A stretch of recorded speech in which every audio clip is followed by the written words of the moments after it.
Yo, what's up mga lods? Nandito ako sa may papuntang Obando. Ano pa niyo yung ano na yan? To. Yan.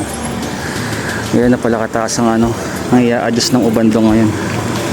Naguto ko lalim dun sa bandang sa likod oh. Grabe. Tapos naipon yung ano. Naipon yung tubig sa may kalsada. Taas lalo ng baha. Pero hopefully kapag nagawa yan, ano, ito nyo yan, pag nagawa yan, ang taas na ito, siguro naman hindi na babaha dito. Yun lang, so kinukontinue lang i-improve tong lugar na to para mas masaya.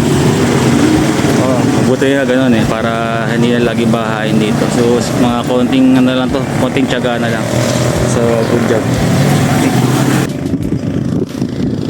Wala ka bukas. Sarap tumambay dito.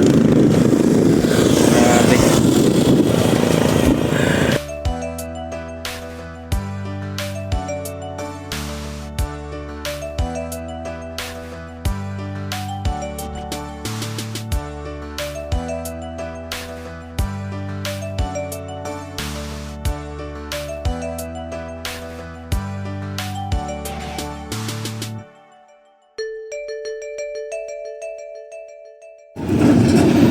Yo mga lods, ito tayo sa Obando Bridge oh.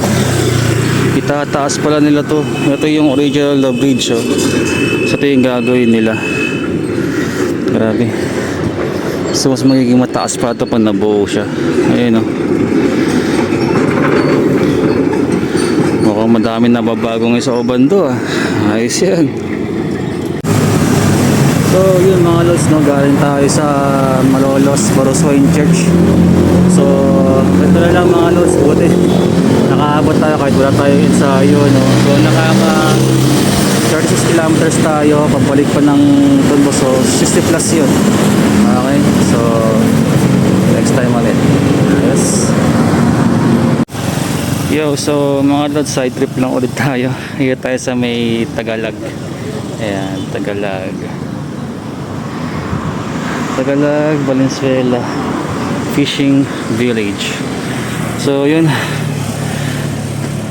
miss ko kasi along the way lang din naman siya, so talagang dinaanan ko na lang din. Pero babalik tayo sa may MacArthur Highway kasi dito sa looban sobrang dami ng mga ng mga tao kasi nga piyesta ng Santo Niño no. So yun, so pabalik na rin tayo ng Tondo at tayo makikipesta rin mamaya. So see you again mga lods sa mga susunod na vlog. Alright.